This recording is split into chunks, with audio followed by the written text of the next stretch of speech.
दोस्तों, आज मैं भगवान शिव के 10 ऐसे शक्तिशाली उपदेश आपके लिए लेकर आई हूँ जो आपके जीवन को हमेशा के लिए बदल देंगे। दोस्तों, भगवान शिव ने अलग अलग अवसरों पर माता पार्वती को कई पाठ पढ़ाए। भगवान शिव ने माता पार्वती के साथ जीवन के 10 महान पाठ साझा किए हैं, जो हर इंसान के लिए आवश्यक हैं और हमें उनको अपने जीवन में अपनाना चाहिए और बिना असफल हुए उनका पालन करना चाहिए। तो चलिए दोस्तों, जानते हैं कि वो कौन से पाठ है। सबसे पहला पाठ है सबसे बड़ा पुण्य और सबसे बड़ा पाप।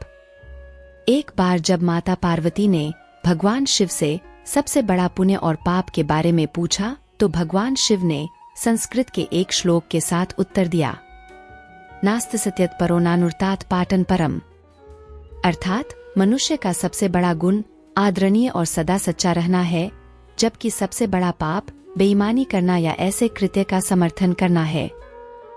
एक व्यक्ति को हमेशा ऐसे कार्यों में लिप्त होना चाहिए जो ईमानदार और सच्चे हों और उनको करने से धार्मिकता को नुकसान न पहुंचे। दूसरा पाठ है अपने प्रलोभनों को मत सुनो। जब माता पार्वती ने भगवान शिव से सभी कष्टों का कारण पूछा, तो भगवान शिव ने पार्वती से कहा कि प्रलोभन ही सभी कष्टों का एकमात्र कारण है। संसार में 3 प्रकार के प्रलोभन होते हैं। पहला, आंखों की वासना, इसका अर्थ है भौतिकवाद। यह विश्वास कि धन और संपत्ति जीवन में सबसे महत्वपूर्ण चीजें हैं। दूसरा, शरीर की वासना, इसका अर्थ है सुखवाद। यह विश्वास कि जीवन में किसी भी चीज की तुलना में आनंद सबसे महत्वपूर्ण है। और तीसरा है जीवन का गौरव, इसका अर्थ है अहंकार। अपने बारे में बहुत अधिक सोचना। यह सोचना कि आप किसी और से बेहतर या अधिक महत्वपूर्ण हैं।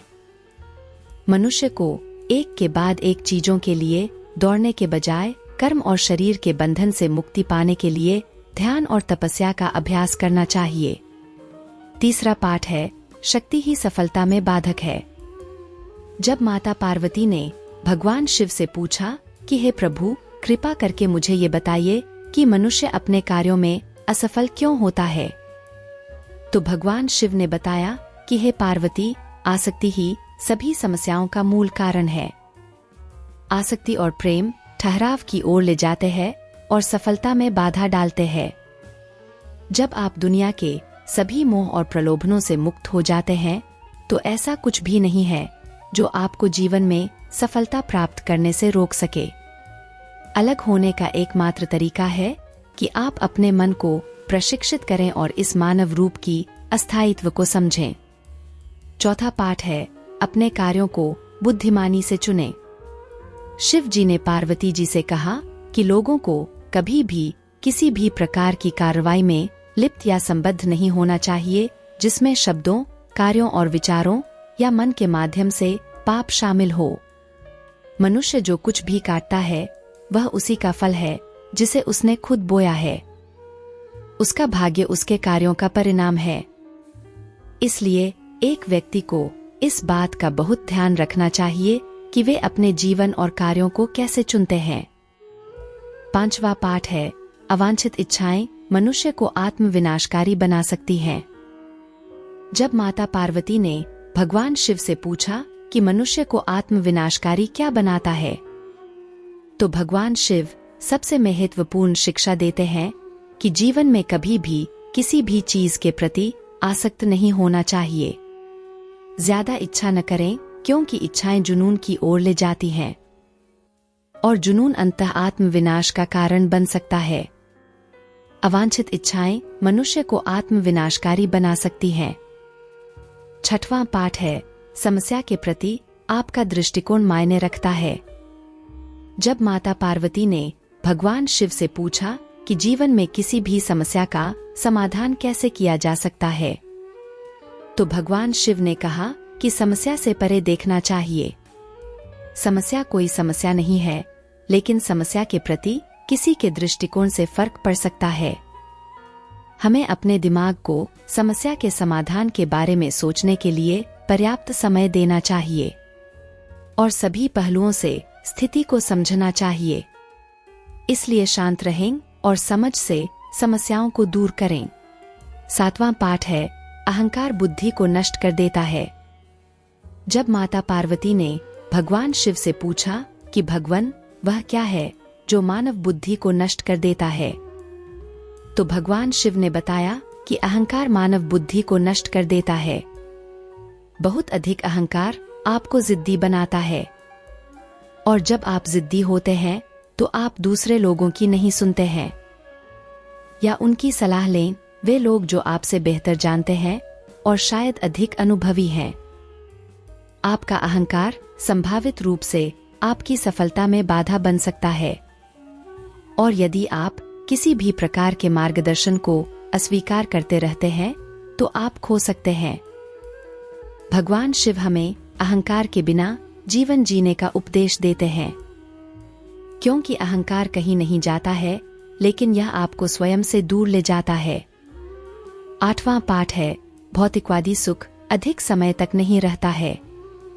जब माता पार्वती ने भगवान शिव से पूछा कि वास्तविक सुख क्या है और किस प्रकार का सुख अधिक समय तक रहता है और क्या नहीं, तो भगवान शिव ने बताया कि खुशी से जीना इस बात पर निर्भर करता है कि हम अपने आंतरिक जीवन में कैसे हैं, जैसे कि हमारे विचार, भावनाएं, विश्वास और इच्छाएं।